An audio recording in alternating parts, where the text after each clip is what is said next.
पत्रकारांवरती दादागिरी दाखवायची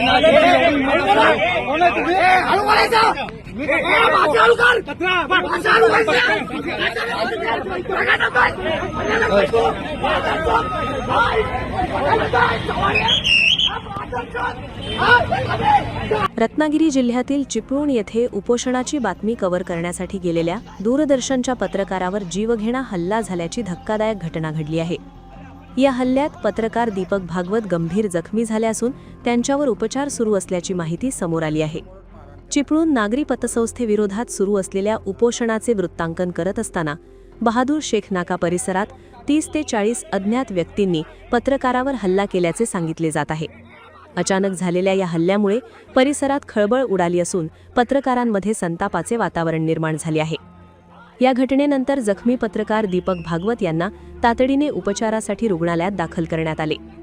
दरम्यान या प्रकरणी चिपळूण पोलीस ठाण्यात तक्रार दाखल करण्यात आली असून गुन्हा नोंदविण्याची प्रक्रिया सुरू असल्याची माहिती पोलिसांकडून देण्यात आली आहे।